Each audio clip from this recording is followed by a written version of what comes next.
Hi guys, and welcome back to the channel. Today we're featuring the Canadian brand Marathon. Now they're known for making military watches really. They always go for the rugged outdoor types. And this is part of their search and rescue range of watches.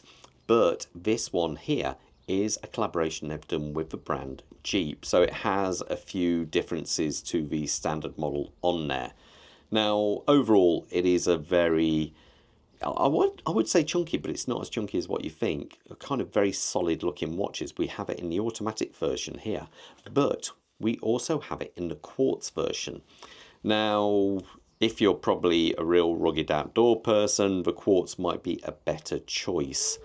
But, you know, horses for courses on that one. They are both, optically, they are the same. Same case, same sizes, everything. We'll be concentrating a little bit more on the automatic, though, today.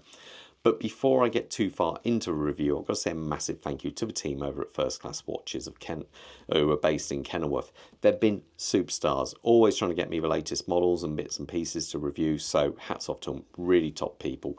If you're based in the Midlands area, well worth checking them out. If you're a bit further afield, well, don't worry, I'll leave a link in the description below and at the bottom of the page. All I ask is that you please mention the channel. So anyway, the sizes first, I should say. Now, I would say case size, but it's actually bezel is the biggest point across the watch here. So that's coming in at 41 millimeters. The thickness, this is a first I've ever come across because Marathon state 14 mil, but it's actually 13.5, which isn't too bad at all for this kind of style of watch.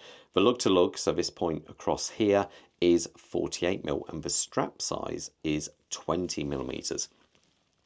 Now the dial I think is, you know, there's a lot of information going on here. We have this kind of matte black finish going on, and applied to that we have these, oops, sorry, you can see it there, you can't see it's a reflection. We have the gas tubes, because Marathon use the gas tubes, tritium gas tubes, for the hour markers and on the hands, all three of them. And on the actual hour mark, sorry, on the hours here, numbers, they also use a lume they call MaraGlo, sorry. And the combination of the two works out really, really good. Because one of the side effects of the gas tubes is they're never the brightest, but they will glow all the time without any need for any external light sources, at least for a good 20 years or so.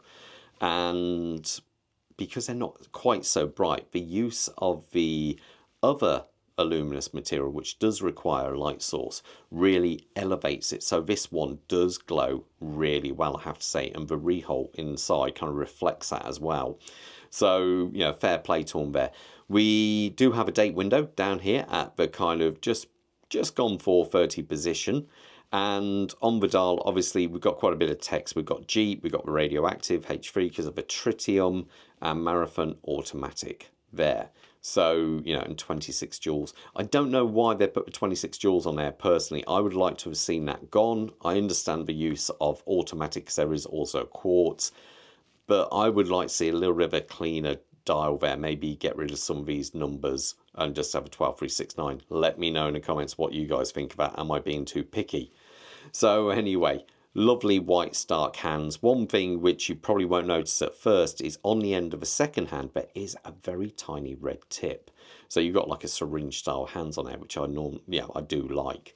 So as we come past this, we have this flat sapphire crystal. Now, sapphire, always good, yeah, can't fault that, but I wish they could have gone a little bit more on the anti-reflective coating, because I don't think it actually has any, because it does pick up every single reflection. Now, past that, we've got the bezel. Let's have a listen to the sound. Nice, solid. Is there any back play? Very, very tiny bit, to be fair, only a tiny bit. It's so easy to purchase this bezel because it's about 5 millimeters thick and it has this gorgeous machining on here. So it makes it so easy. Does it line up? Yes, it does. Now, one thing I did notice, the bezel on the quartz model, you can hear it's a different sound altogether. Is there back play? No. no back plate at all. So it's a little bit strange why they're different. But one thing I would point out, it has more lateral side-to-side plate than the other one. So a little bit of a strange one there. I don't know why that is, but you know, I don't know if it's the same across the entire range. I'm not sure.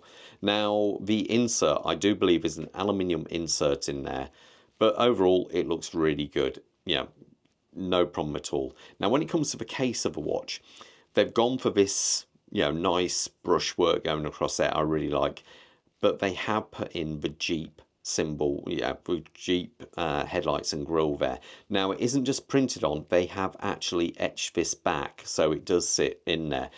One thing I would have done, I'm not so sure about this one myself, if I would have, personally, I think it would have been better to leave that. But as they have got it on there, what would have looked really good is if they'd have filled the headlights in with luminous material. I think that would have looked really good. Now, we do have drilled lugs here, and that makes it much easier for changing the strap, because I'll point something out in a little bit when it comes, you know, in relationship to that, which will make more sense. Now, as we come around to this side, I do like what they've done with the crown there.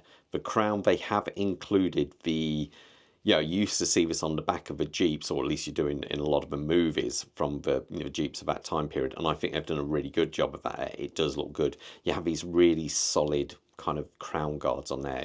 It feels a rugged watch. Now, when it comes to the crown, easy to grip. And you can see unscrews, and then pops. So plenty of screw thread on there, as you can see there. This is really nice and easy to move.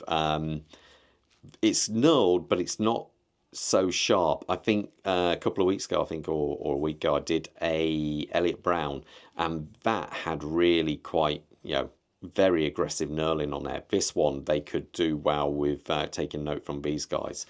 One thing I should say, it does have 300 meters of water resistance. So, you know, this is a top, you know, top watch for that. It can, you know, go anywhere and see no problem at all. Now, as we come round to the back, we have a bit more going on about the Jeep on the back of there. So it mentions that we've got since 1941, go anywhere, do anything. So, you know, that's all part of the Jeep thing there. Now, underneath this is the Sellita SW200 movement. So you're talking around about 40 hours of power reserve, say, and 26 joule movement. I actually put this on the time grapher, and I think it was what was it coming in at, 7.5, I think it was. It's surprising, because normally I'd expect to see a little bit better, but that might just be the way I had it. It might level out when it's on the wrist. I'm not quite sure. But overall, solid movement. You know, one of these things it does mention in the blurb, though, is that it should be serviced every 4 to 6 years and to avoid hand winding, which was most interesting. Not that anyone ever reads the actual blurb, but it is actually stated there. The strap itself, this kind of cool olive green with the Marathon logos on the back there. And on this side, we have one fixed keeper and one floating keeper, and the nice bit of nice clasp on there signed up. But what you also get in the tin is an extra strap. Now, only a single side, and this is perfect if you've got, you know, a big kind of wrist, because this will enable you to get probably another, what, you're talking almost an inch, you know, not quite, probably an extra 20 mil of length around the wrist there. So that's a really good move by them there. When I mention the tin, actually, I do like the fact that they come in a tin, Marathon watches. They come in these kind of tins, and they are really good. It makes just storing the watch so much easier, and it just clicks into position. I like that a lot. I wish more companies would sod any fancy boxes and just give a nice simple something like that. Okay, I'll put this on my wrist so you got an idea how it looks. Quick wrist check. I'm wearing a Rolex OP39, which I've had for some time now, and Bob has got a very cool Squale forged carbon on there, which is a very nice watch actually. So let's quickly put this on the wrist so you got an idea how it looks. My wrist size is, what is it, 7¼ inches. Roughly works out to around about 18.5 centimeters, and that's it on my wrist. I think it looks really good. It's it's just a solid chunky kind of watch. You feel like you're not going to have any problems with that at all. Now when it comes to the size, I've got an extra 3 holes on there, so you probably could go up to maybe 7.25, probably 7.5 inch wrist, and that's where you'd want this one, which will probably then take you up to almost an 8-inch wrist. So anyway, okay then guys, I'll leave you at that, but most importantly, you stay safe, and any questions I'll always try and get back to you. All the best. Bye.